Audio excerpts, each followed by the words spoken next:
Komið sæl og velkomin eftir að Rauða borðinu. Ég heiti María Lilja og hjá mér kórstjórinn Bjarni Karlsson.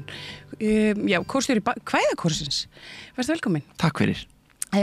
Kvæðakórinn, hvað það? Það svona... Kvæðakórinn kór, eins og kannski nafni gefið til kynna. Og líka svolítið bara svona, þetta svolítið svona performatífur kór, þetta býr svona art project og svona pínu búið til gjörningarlist eða þannig falið í þessu. Og þetta hópur af fólki sem búið að stækka og vaksa jafnt og þétt síðan svona 2021 þegar það voru nokkrir fólki í félagsamtökum með þessa svona lista samstæpi sem heitir Fúsk sem voru það upp í Gufunesi sem að fundu áhuga á íslenskri þjóðlagatónlist og byrjuði eitthvað að kveða og fengu þá einn vinn sinn Linus Orra til þess að vera kórstjóri og kenna þeim og svo út frá því í rauninni verður til kvæðakórinn og þau voru held ég bara 4 eða 5 í byrjun.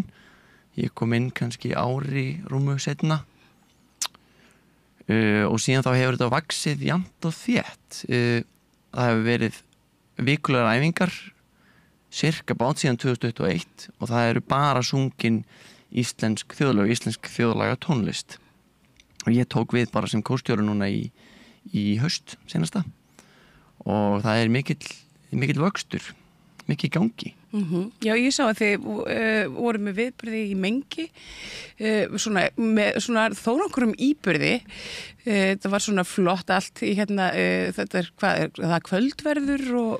Já, þetta svona hugmyndin og konseptið búið að vera að þróast hjá kórnum í þessi 4. tilraun sem þetta reynt, 3. eða 4.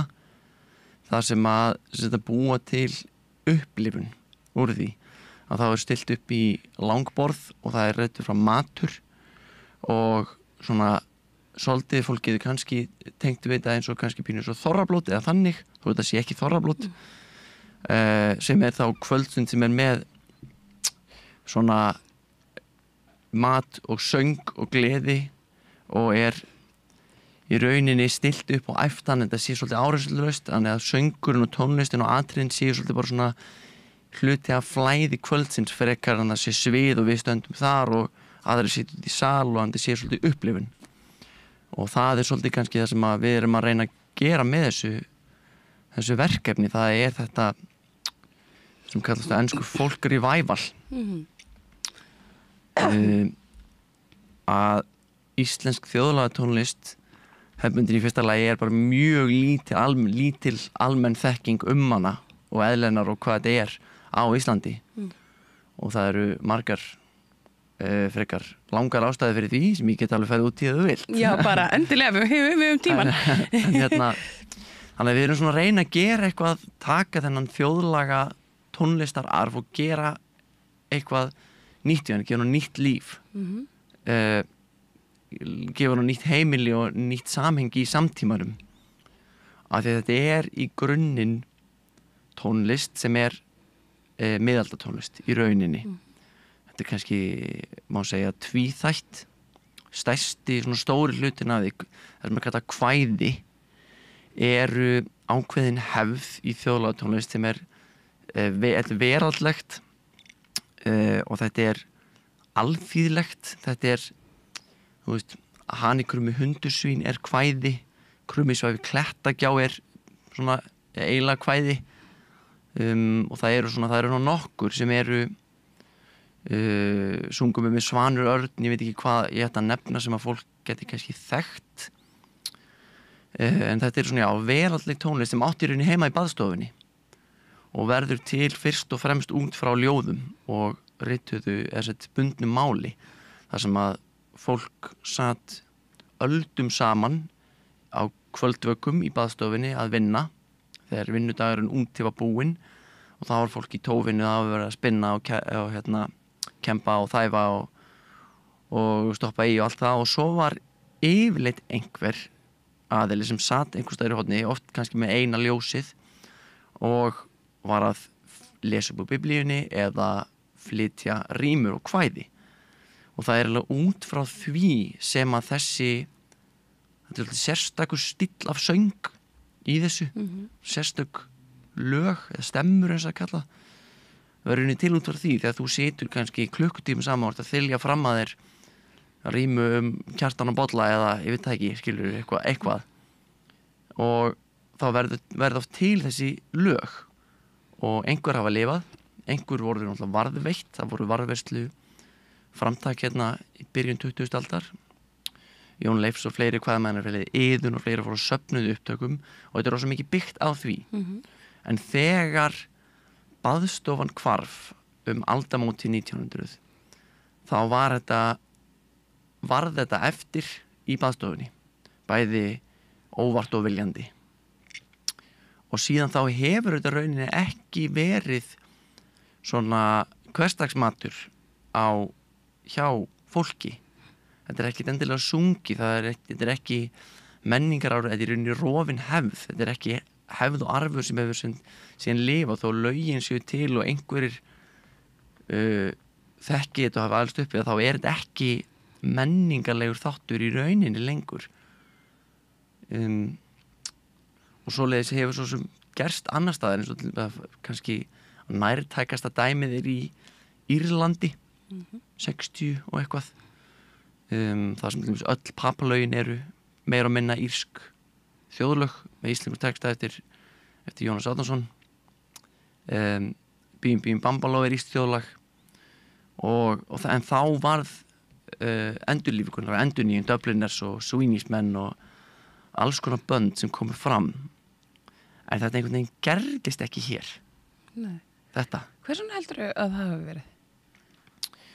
Sko ég skrifaði ritgerð þetta í fyrra og talaði við fólk að þetta var þjóðlaga sena, það var náttúrulega Ríó tríó, Savana tríóið og Þrjú á palli og Lítið eitt og það var eitthvað í gangi en það var þá kannski þú veist það varð ekki þessi menningarlega upplýfting á einhverjum arfi einhverri arfleifð sem að varð kannski annar staðar í Svíþjóð og Noregi og Bretlandseyjum, Skotlandi, Englandi og ég talaði við sem var meðlimur í hljómsveitinni Lítið eitt og hann sagði hreinlega bara við höfum ekki hugmynd þetta væri til í rauninni af því að Savana tríóið var kannski duglegast og Ríó tríó í því en það var samt rosa mikið svona Peter, Paul and Mary 60s kassagítar útsetningar sem er ekkert verra og bara á fullan rétt á sér en þetta náði ekki fótfestu sem menningarfyrirbæri. Nei, en það hefur svona kannski lengi verið svona tilfinning margra að Íslendingar hafi verið svolítið að skamma sín svolítið fyrir arfin, svona menningararfin sinn. Já, það er bara til rituð dæmi nákvæmlega það. Ég fann innsenda grein í tímariti Iðunni frá 1930 eða 31 bara þegar Ríkisútvarpið er nýbyrjað þar sem að nafnlaus lesandi eða lesandi sem gefur bara upphafstafi sendir inn grein þar sem að þeirri manneskju er svo gífurlega í nöp við þetta hún vil bara ekki halda þessu lofti fram yfir gömlu fötin eða gömlu húsin eða gömlu hættina og þetta á ekki heima lengur bara nútíminn kominn og það er verið að spila þetta í útvarpinu og það gætu erlend skip út á miðunum náð þessu og þeir myndu kasta sér fyrir borð það er svaðalega dramatísk grein og það var bara þannig þetta í rauninni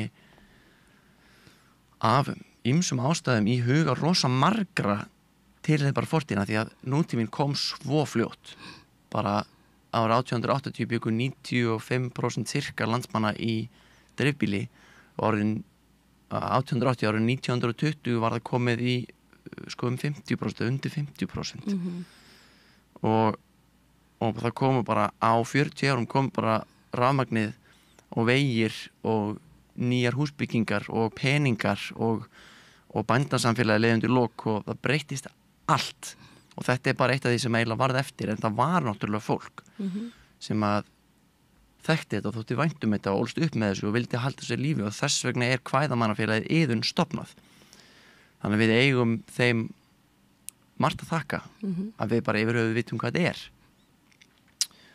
já og svo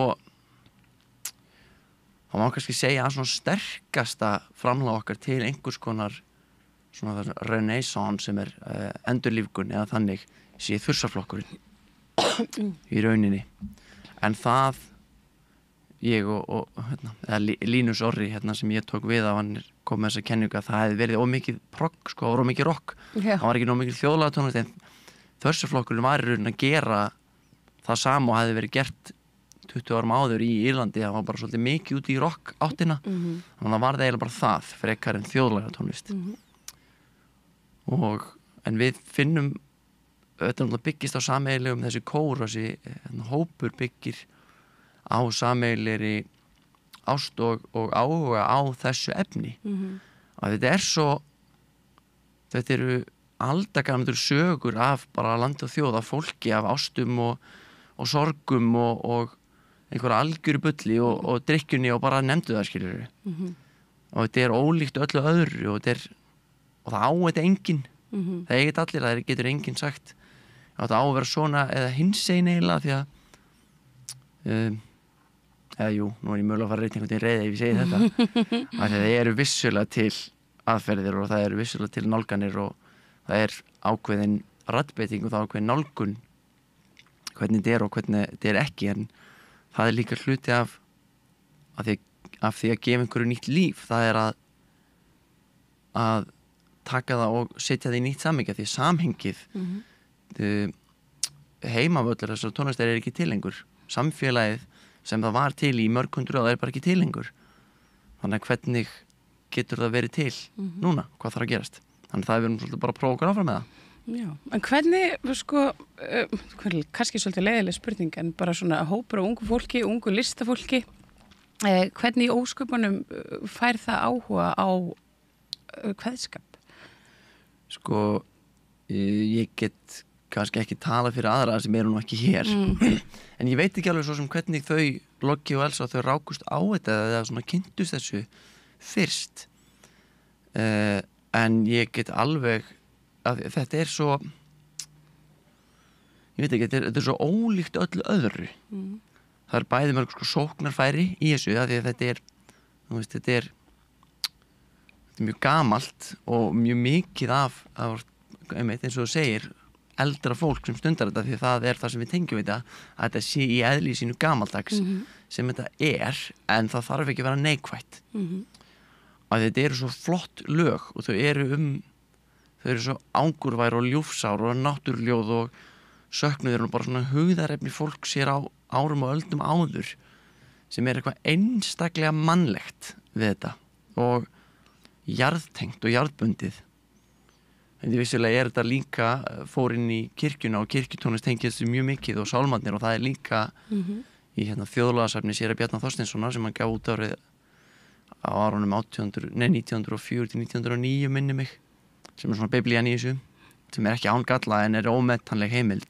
Það er náttúrulega hellingur af því er sálmalög, sko.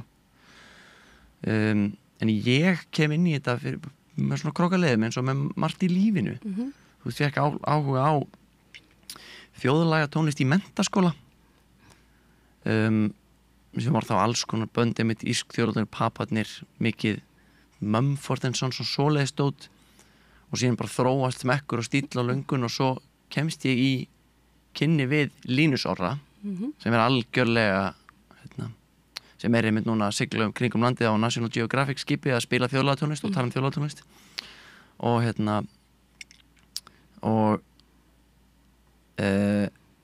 hann í rauninni er mín leið inn í þetta í gegnum hann, og svo kem ég inn í kórin og þá er einhvern veginn ekki, var þetta ekki eftir snúið. Og já, þetta er eitthvað sem það er gaman að pæla í þessu, hvað er fólk, þetta er allt öðruvísi tungutak, maður þarf virkilega að velta fyrir því hvað er verið að tala um, en þú veist, orðunótkun og orðaröð og ljóðlistin og bragfræðin, og það er svo margt ótrúlega fallegt og áhugavert við þetta, að bara við erum bara að bera út í góða orð. En það er oft talað að við þurfum að vernda íslenskuna og við þurfum að vernda íslenska menningu og eitthvað sem að er talað sem íslensk gildi, sem að er svona eitthvað konsept sem að fólk getur ekki alveg sammælst en það er kannski svona hliðarsaga. Er þetta, myndirðu telja að þetta væri til dæmis bara hinn fullkomna aðferð til þess að varðveita svona íslensku? Þetta er mjög góð aðferð og tónlist almennt er mjög góð aðferð, og sérstaklega þú veist að því það ennþá verið að syngja bara við tölum, þú veist, bara stuðmenn skilurðu, stuðmenn sko tónlist sem foreldrar mínir dömuðu við í menntaskóla og það ennþá kunna allir þessi lög, og allir heyrt þetta og það eru ótrúlega kjarnirtir og vel samdir og ortir textar og þetta náttúrulega mun eldra margt af þessu, sumt yngveldið misgamalt og sumt engan veginn hægt að segja til hvað hver aldur þessi en þetta ég myndi segja þetta væri mjög góð aðferð, sérstaklega ef fólk vil syngja þetta og fólk hefur gaman að pæla í þessu, fólk lærir þetta og heyrir það og þá það því að það fyrst þú minnist á þetta því það náttúrulega mjög áhugaverður fyrir eitthvað þörf umræði í kringum allt svona sem kannski minna í gangi hér bara því þetta heldur minna þekkt en allt sem í rauninni hefur forskeytið þjóð orðið frekar mikið hitamál í dag og þjóðlaga tónlist víða tengd við svona nínasisma skilur svona nationalisma svona þjóðernishyggju sem náttúrulega alls ekki það sem við erum að gera alls ekki, við gerum til dæmis annar ángi af þessari tónlist sem syngja þetta tvísöngvar, þetta má segja þetta í grófum dráttum tvískiptar, annars vegar kvæði sem eru svona veraldlegri alþýðlegri söngvar eins og tvísöngur sem kemur úr gregoríska kirkjusöng svona miðaldarsöngur sem barst þýðingast til landsins einhvern tímann örgulega bara árið 1000 eða upp úr kannski 12-13 öld kannski 14 öld, ég ekki alveg kláraði nákvæmlega en síðan af því það var tölvöld mikil einangrun og ekki nærri því jafn mikil samskipti og flutningar og ferðamennska milli héðan og eins og milli Danmerkur og Þýskalands eða eitthvað þá var þetta eiginlega pínu eftir að þannig að það hélt áfram að þróast í evrópskri tónlist og varð síðan kirkjutónlist sem við þekkjum í dag en hér var þetta eiginlega sitt eigið aðskilda fyrirbæri og tvísöngvarnir eru sko já man ekki hvort ég var að fara með þetta við varum að tala þjóðernis já þið hefur svona farið það sem við gerum það sem ég ætla að segja að við gerðum samstarf með spænskum flamenco söngvara með tvísöng hann við kveðum eða sem syngjum flytjum tvísöng og hann syngur inn á milli flamenco og spænsku og þetta bara hafa það algjörlega á hreinu að hér ekki verið að berja sér á brjóst og reyna að hylla íslenskum menningararfi sem einhverju fyrirbæri þetta snýst listina og tónlistina og þetta samanlega í þessu og það að það áheit enginn og eigið allir og það við getum leikið okkur með þetta og getum tilenguð okkur og þetta hluti vissulega af menningu og það allt í góðu en þetta snýst tenginguna í því. En hvernig finnst þér einmitt þessi umræða að sko þvert á flokka svona þar sem að íslenskur svona þjóðernisrembingur myndi maður segja kannski. Já, það getur engin skilgrein, það veit ekki hvað þetta tala einhver íslensk gildi og íslenska menningu getið þið sagt mér hvað það getur einhver bent mér á hvað það hvað meinið af því það því við hefum ekki hundsvit á þessu ekki hugmyndið það skilur, ég bara sko, já, þetta náttúrulega Þau hafa ekki verið að mæta mikið á sjóf? Nei, við hefum ekki verið að mæta á stöð nýlega ekki nýlega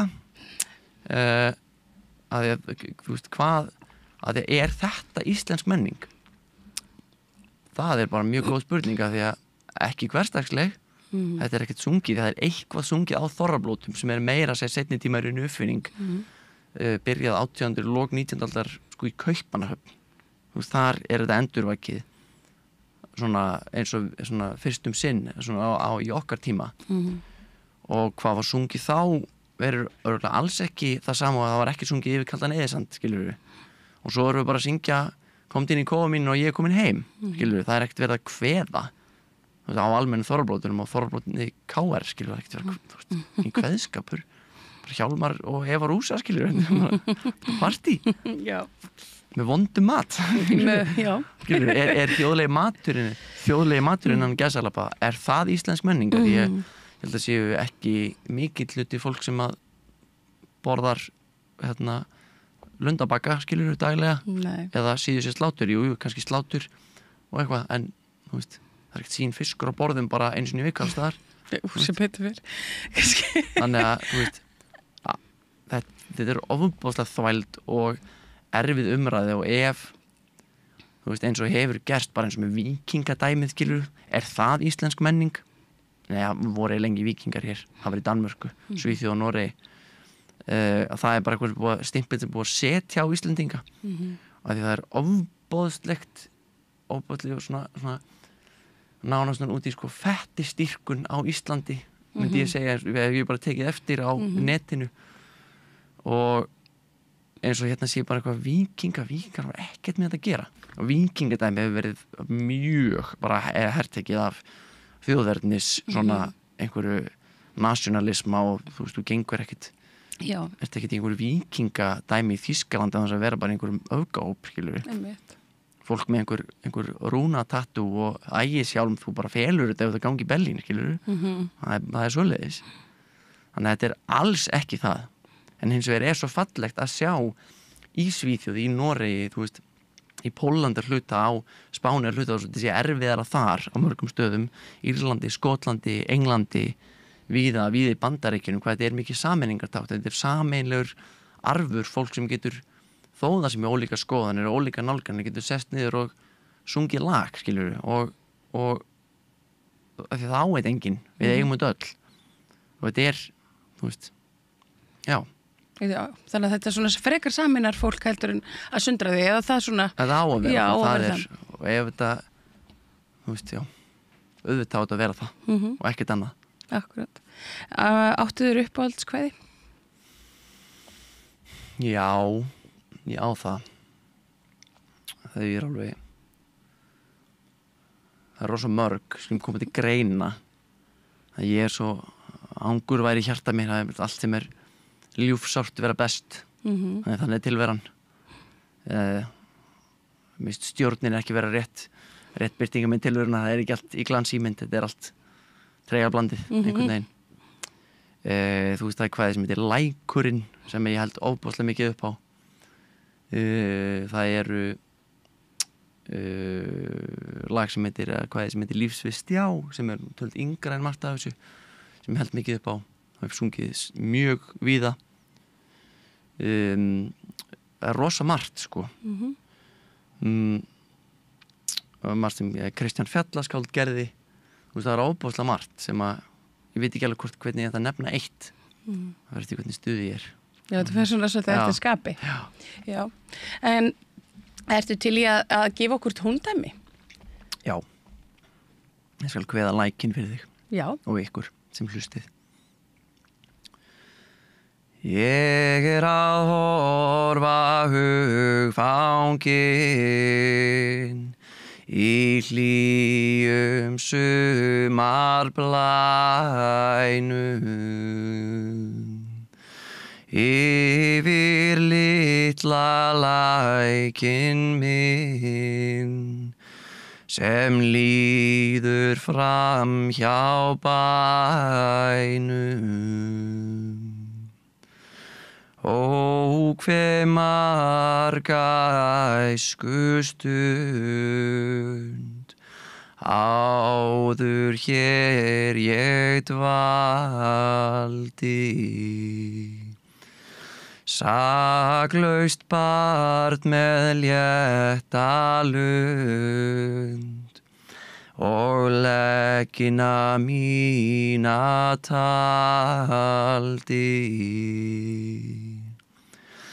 Bæ ég lítinn byggði þar og blómum utan skreytti,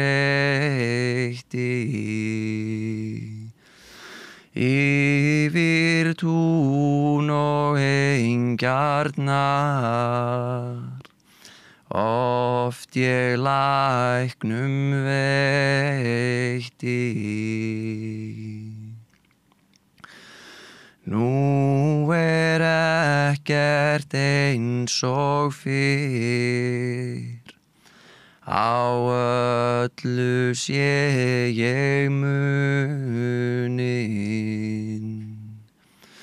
Löngu týndir leggirnir og litli bærinn hrunin. Meðan æðu milljar blóð og andinn má sig hræra, skal ég syngja lítið ljóð, læknum silfur tæra. Æska hverfur yndi dvín, allt líkt og draumur. Áfram líður ævin mín, eins og lækjar straumur. Þegar ég uppgefin og eitt hef kröftum mínum,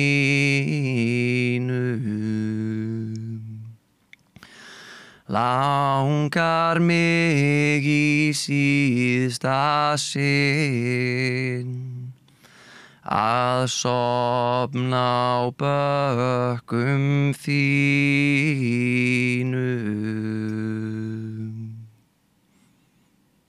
Það bara það. Vá, þetta var mjög fallegt, þakka þér fyrir. Þetta einmitt eins og þú segir, ljúfsárt lífið. Og ég held að við bara endum á þessum nótum. Þetta var virkilega fallegt. Takk fyrir að koma, Bjarni Karlsson. Takk fyrir mig. Kórstjóri. Og við kannski fáum að fylgjast betur með ykkur og þú tekur með þér kórinn næst. Heldur betur, þið getið fundið okkur á Instagram og fylgst grannt með. Eru ykkur viðburðir hjá ykkur?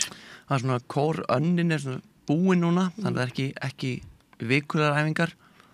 En jú, við erum að fara við höfum til Danmerkur í ágúst að syngja þar á hátíð. Nú man ég ekki meira hvað og hitta þetta og svo verður fullt að gera í næsta vetur sko. Þannig að minna kannski á sumrin og kannski meira spontant en og ef þið viljið hlusta á svo tónlist, finna þetta, kynna ykkur þetta, þá er hægt að fara á Ísmús og hlusta á upptökunar gömlu sem að ég skil að geta verið erfiðar í eyrun fyrir nýja hlustendur. Svo er þetta að finna silfurplötur yðnar sem eru í sömu upptökunar, það er Spotify. Þið getur fundið til dæmis bara að leita að Steindór Andersen sem að dó nú bara daginn. Já, blessus í minning hans. Blessus í minning hans, eitt fremsti og helsti kvæðamaður Íslands svona í seinni tíð. Mikið eftir hann bara á Spotify. Og þetta er bækur og rit og heilu kvæðamannafélagi Iðunni ég haldi áfram með allan dag, bara þið getur byrjað að heyra í okkur. Og svo bara byrja að kveðast á. Byrja að kveða. Já, þakka kærlega fyrir þetta Bjarni og á þessum nótum skulum við setja punkt í þáttinn í kvöld. Ég þakka þeir sem á hlýddu, öllum góðum gestum, samstarfsfólki mínu og Pétur Fjölsteð fyrir útsendinguna og minn ykkur á samstöðum.is hægt að gerast áskrifandi og styrkja þar með þetta góða verkefni sem að við erum hér með við Rauðaborðið. Kærar þakkir og góða nótt. Segðu það á Samstöðinni. Samstöðin í eigu hlustenda, áhorfenda og lesenda. Sláist í hópinn og gerist áskrifendur.